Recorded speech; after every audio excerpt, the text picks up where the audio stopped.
essa questão dos algoritmos, né, que infelizmente acabam colocando a gente numa bolha. Então, ele, por aquela questão das propagandas, né, e tal, ele acaba colocando você para ver só coisas que você gosta, né? Isso é um lado ruim, né, da internet, isso sem dúvida, porque acaba que você fica ali o tempo todo ali vendo o que você gosta, porque ele entendeu que você gosta e que vale o seu tempo de tela. E até eu recomendo, quem quiser poder assistir, tem um documentário, O Dilema das Redes Sociais, no Netflix, que denota muito bem isso, né? E aí o que a senhora falou faz todo sentido. A Unesco e a UIT, que é a União de Tecnologia Internacional de Telecomunicações, tem trazido um conceito novo, que é um conceito novo para a gente aqui no Brasil, mas eles já estão trabalhando há quase 10 anos isso, que é o conceito de conectividade significativa, né? Que é o seguinte, não basta você estar só conectado com a melhor qualidade de fibra ótica, mas também que a pessoa esteja com habilidades digitais para poder desenvolver e poder buscar esse conhecimento, né? Então, às vezes a gente está lá com a internet na melhor velocidade possível, a um custo acessível, mas as pessoas às vezes não têm as habilidades suficientes para transacionar na internet, né? Fazer determinadas coisas, ou seja, fica muito ali na rede social. Existe uma pesquisa feita aqui no Brasil pelo NICBR, que é um órgão do comitê gestor, que mostra um pouco dessa estratificação. E aí ele faz um rankingzinho de 0 até 9, né? Onde 9 seria assim a pessoa que melhor utiliza a internet, ou seja, que melhor utiliza assim, que faz o uso mais diverso, que tem habilidade digital, que vai estuda, que procura entretenimento, ou seja, se serve dos melhores serviços da internet. Hoje, se a gente for colocar, por exemplo, São Paulo nessa pesquisa, ele sai como que 38% da população de São Paulo está entre 7 e 9 no conceito de conectividade significativa. Na Bahia a gente está em 9,2. É mesmo? Tem estados do Nordeste com 7 e pouquinho. Só 7% da população realmente tem o que a gente chama de um letramento digital e um uso efetivo da internet. Daniel, no caso aqui a gente tem visto a questão do judicial, estão querendo culpar os provedores, os fornecedores. Você como é presidente de algumas associações, Sim, né? sim. Tem havido alguma pressão? Então, eu sou líder da Associação Nacional, né? A gente, só para explicar, a gente tem um presidente, que é o Mauricelli, e tem um conselho de administração. Eu lidero esse conselho, dentre mais 20 membros que a gente tem nesse conselho. E, assim, essa questão de regulação de plataforma, vamos falar assim, né? Ela é uma questão que está altamente evidente, não só no Brasil, mas em alguns fóruns que a gente vem participando fora do país. E é o tema da vez. E aí, assim, por que regular a plataforma? Isso é engraçado. Aí eu ouvi de um professor, até no lançamento aqui da consulta pública sobre que está em curso uma lei de regulamentação de plataforma. Inclusive o relator da lei é o ex-ministro dos esportes, Orlando Silva, que hoje é deputado, e ele é o relator dessa lei. E aí um professor, nesse debate que a gente estava tendo lá, ele falou, como tudo no mundo, tudo começa na universidade. E aí, onde que a internet começou? Começou lá nos Estados Unidos, uma rede militar, né? Todo mundo, a historinha é essa, mas ela se desenvolveu mesmo nas universidades, né? Com o princípio das redes acadêmicas. E aí tudo começa na universidade, depois a iniciativa privada desenvolve, e depois o governo regulamenta. Então a gente está numa fase de regulamentação. Só que assim, gente, não é um bicho tão simples de regulamentar. É verdade. Né? Primeiro porque o conceito da internet é que é uma rede descentralizada, né? Então, no jargão da internet, o que a Avanza é? No jargão popular, vocês falam provedor de internet, né? No jargão do mundo de telecomunicações de internet, a gente é chamado de sistema autônomo. E a internet são feitas de vários sistemas autônomos. Esses sistemas autônomos, ou seja, é como se eu fosse um sistema autônomo, a doutora outro, o Rubem, Lina outro, você que está aí outro, e a gente se interliga de alguma forma. Existe algum regramento da gente se comunicar. Só que a complexidade eu estou aqui no Brasil, né? Lina, vamos colocar pelos bairros da cidade, vai ficar mais fácil, né? Eu estou ali no Baldez, Lina está lá na Gameleira, e o Baldez tem uma lei, a Gameleira tem outra. Mas eu que moro no Baldez, posso abrigar meus arquivos lá na Gameleira. E quem acessa é todo mundo aqui do Baldez. Só que a lei da Gameleira é uma, a lei do Baldez é outra. Eu, né, juiz, ou seja, o que for, viro para o provedor do Baldez e digo assim: provedor Baldez, bloqueia o conteúdo tal, que é uma página que fala do seu bairro. Aí eu vou dizer, cara, mas essa página está lá na Gameleira. É o VPN? Não, está em outro local, que tem outra lei. Então, na internet você tem os provedores de acesso, que é o nosso caso, e tem os provedores de conteúdo. Esse conteúdo, gente, pode estar hospedado em qualquer lugar do mundo. Certo? Uhum. E às vezes, eles podem estar hospedados junto com outros conteúdos. Então não é tão fácil chegar e dizer, não, tá bom, então agora eu vou cortar. Imagina o seguinte, eu, provedor de acesso, agora eu vou cortar a comunicação com a Gameleira. E aí as outras pessoas que precisam fazer suas reuniões com a Gameleira, as pessoas que precisam falar com algum serviço de saúde que está hospedado lá na Gameleira, não vão conseguir falar. Então, bloquear a internet, fazer esse tipo de bloqueio é muito difícil. Mas do outro lado, a gente sabe também que não pode ser terra sem lei. Uhum, né? Exatamente. A gente sabe que não pode ser uma terra sem lei. Porque os crimes Exato. praticados na internet atualmente são muitos, né? Muitos. A gente não tem nem noção, né? Assim, óbvio que a lei brasileira evoluiu muito, né? E aí a gente tem Marco Civil, né? Onde você tem uma regulamentação para a identificação, Uso de dados, uso né? de dados. Você tem a lei que se titulou de Carolina Dickmann, né? Que foi contra a pornografia, que também foi uma evolução. Que adentrou, invadiu, né? Isso. O celular dela, fez filmagem, fez imagens e fez a divulgação. E hoje, assim, pós-lei Carolina Dickmann, né? É importante dizer o seguinte: antigamente, você incriminava quem produziu o conteúdo pornográfico, né? Hoje, o armazenamento por si só já é também um crime, né? Então, não é só o produtor mais, mas assim, se você armazena ali algum tipo de pornografia, pedofilia, essas coisas... E isso é importante nós relatarmos aqui, porque, veja bem, nós estamos aqui com muitos ouvintes, Sim. né?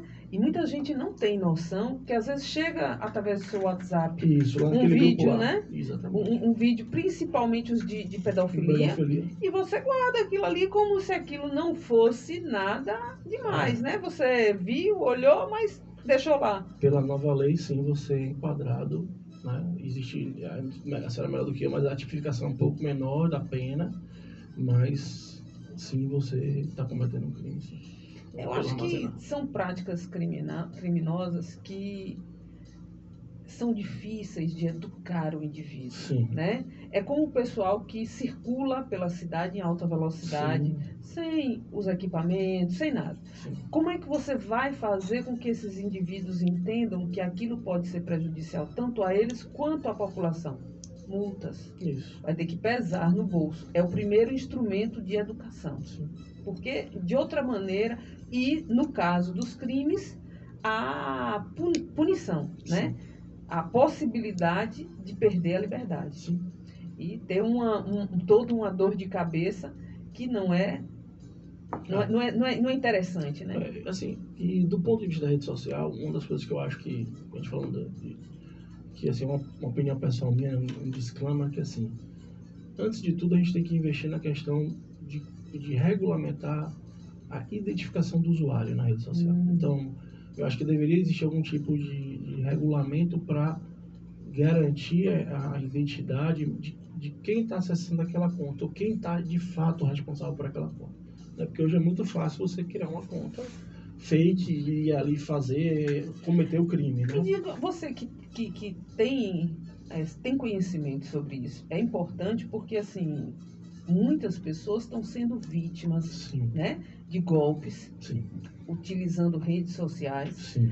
E não tem como você identificar porque o cadastramento das contas não perpassa por Assim, existem maneiras indiretas, né? E o que eu recomendo. Às vezes as pessoas me procuram para esse tipo de coisa, pensando assim, o que é que eu faço? Aconteceu uma situação aqui, e o que é que eu faço, né? Então, assim, dentre umas coisas aí, eu tenho uma pós incompleta que eu não consegui completar de computação forense. Eu não consegui completar por tempo. Mas o que acontece? A gente, o que é recomendado, né? De fato, a gente precisa primeiro prestar algum tipo de queixa, né? Porque senão a gente as pessoas também creem que assim, existem crimes, existe uma forma às vezes de você chegar assim, na autoria de um crime de internet. Não é simples. Não é simples. Por que não é simples, gente? Porque, por exemplo, aquele acesso pode ter sido feito por um acesso público, por exemplo, num estabelecimento comercial. E aí o máximo que você consegue chegar é, por exemplo, ao ponto de acesso onde foi feito aquilo ali. E aí o ponto de acesso é um estabelecimento comercial. E você sabe claramente que não foi o dono daquele comércio que fez aquilo, né? Mas aí vai um disclaimer também para as pessoas que eu sempre gosto de falar. Você, amigo, que gosta de emprestar sua senha do Wi-Fi. Se o local de crime for o seu ponto de acesso de internet, fatalmente, numa investigação vai chegar até você. Vai haver identificação. Vai haver identificação. E a identificação é de quem? É do assinante, da pessoa que assinou o contrato com o provedor de acesso. E quando eu falo provedor de acesso, gente, é até a operadora de telefonia móvel, que elas altamente cooperam, tá? Então, por exemplo, você emprestou o celular a alguém, a pessoa cometeu o crime através daquele seu celular. O contrato está no seu nome, vão chegar até você. E aí você, né, vai ter que constituir um advogado para dizer, não fui eu, e provar que não foi você. Então é muito complicado quando a gente compartilha senhas, quando a gente compartilha pontos de acesso, tem que ter muito cuidado, né? Principalmente a estranhos, né? Não estou dizendo a você, não compartilhe com sua mãe, com seu pai que está ali numa roda de amigos, no churrasco domingo, não é isso, né? Mas a gente faz isso com um estranho, né? Isso, muita gente faz isso. E aí você pode incorrer daquela pessoa praticar um crime de internet e aquele crime, né, chegar a pessoa abrir um inquérito, alguma coisa, e chegar a investigação e a investigação chegar até o seu contrato, a sua pessoa. E aí você tem que se justificar, né, por uma coisa que você não fez. Né, e correr um risco também, né? Porque às vezes se você não consegue comprovar que não foi você quem realmente efetivou a prática, vai responder. Mas no caso, o provedor é obrigado a dar informação? O provedor, ele, pelo Marco Civil da Internet, se expedido uma intimação e assinado por uma ordem judicial por um juiz, sim. Ele é obrigado, não é quebra de sigilo, observe, não é dizer o que a pessoa acessou, porque o provedor não tem acesso a isso, mas é dizer quem estava conectado naquela hora. É isso que você diz. Então, o juiz vai chegar e dizer assim, todo acesso à internet tem um sistema de numeração chamado IP, né, que é o Internet Protocol. Então, no momento que você está navegando ali, existe um número. E esse número, ele corre a internet toda. Então, vamos aqui dizer o seguinte. Janiel está na casa dele e ele violou o e-mail do Rubem. Certo? Beleza. Se o e-mail do Rubem for uma empresa séria, vai ter lá o log lá, que é o rastro que a gente chama, né? Do IP que logou naquela hora com a senha do Rubem. Entendi. Aí o que acontece? Aí o Rubem se sentiu lesado. Ele vai lá na delegacia, conta a historinha dele. Aí primeiro vai se quebrar o sigilo do seu e-mail. Porque esse numeração você não tem, mas quem provê acesso ao seu e-mail tem.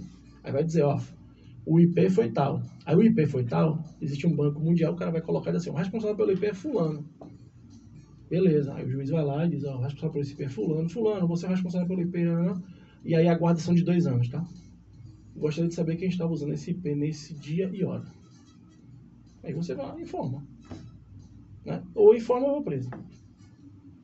Porque com esse negócio do X, né? Que ele mudou, Cloudflare, que os e-mails é dinâmico. Exatamente. No caso do X é um pouco diferente. Vamos lá.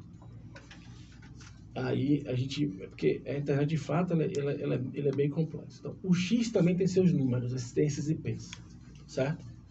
E como eu falei, são IPs que estão no mundo todo. Então, quando você digita lá x.com.br, existe um mecanismo na internet que faz essa tradução do nome que você digitou para esse número. Acontece nos bastidores. Então, você bota x.com.br, ele aponta para um número, e esse número tem lá os dados lá do X. Na verdade, são vários servidores, né? No mundo todo. E aí, o que foi que a primeira medida pediu? Para que você bloqueasse determinados números de IP de propriedade do X. O que é que o X depois fez? Ele pegou, tirou, é como eu falei com vocês, né? Ele tirou a armazenagem dele e colocou na Cloudflare. Vamos traduzir assim para ficar mais simples. Na o quê? Na Cloudflare. Que é um outro serviço. Ah, sim, é porque eu não estava entendendo a palavra. É um outro serviço. Então é como se eu tivesse aqui, vamos, aquele exemplo. O X estava hospedado aqui no Baldez. Aí o Baldez bloqueou o X. Aí o X foi, em vez de ficar agora no Baldez, ele foi para a Gameleira.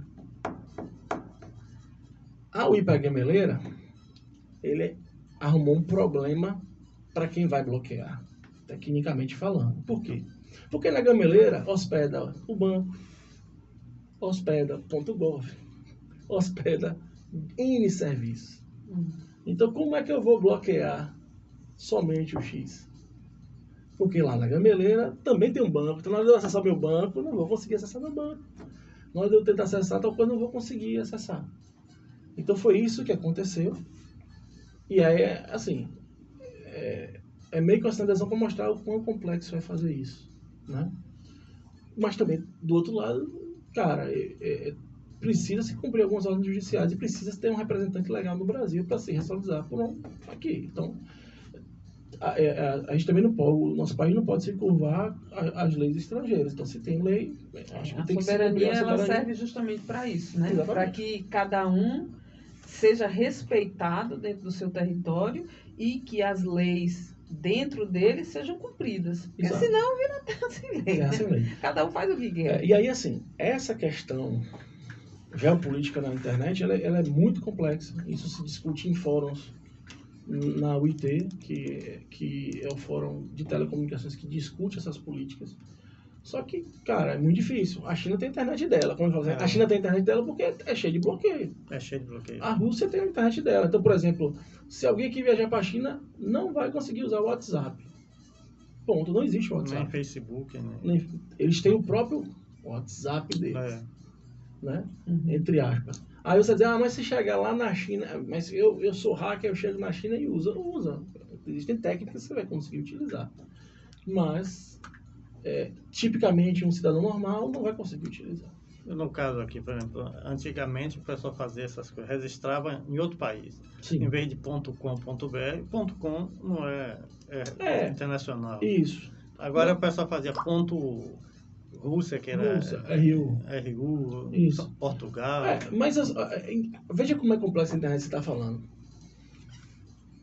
Eu posso ter um site .com.br e hospedado na Rússia. Comprar lá a hospedagem.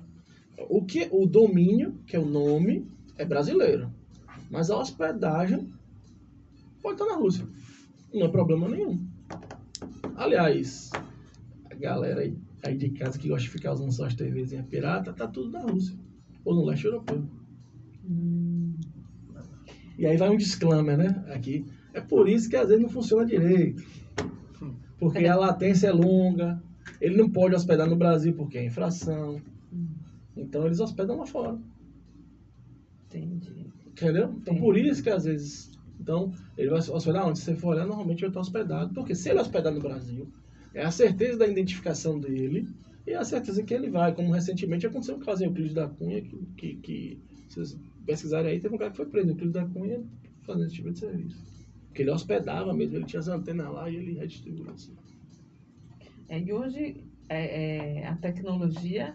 Existe tecnologia para o rastreamento, né?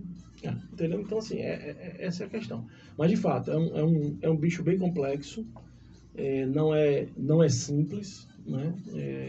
De você resolver como é que você regulamenta isso.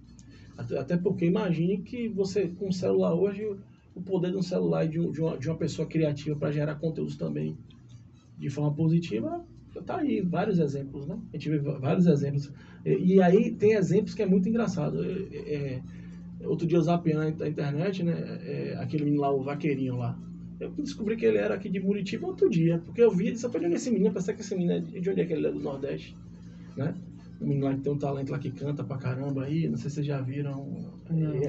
Tem mais de 8 milhões de seguidores. E um menino fenômeno, ele compõe mesmo, né? E muito interessante mesmo em Muritiba. Aí eu passava no meu feed lá todo mundo, você tem ideia, ele ganhou uma citação, esqueci agora, de uma atriz americana que já ganhou Oscar e tudo, dizendo, cara, isso aqui é divino, não sei o que e tal, mulher. E o menino aqui de Muritiba. Hoje em dia é muito admirável, não sei se você pensa dessa forma, quando você vê pessoas com uma criatividade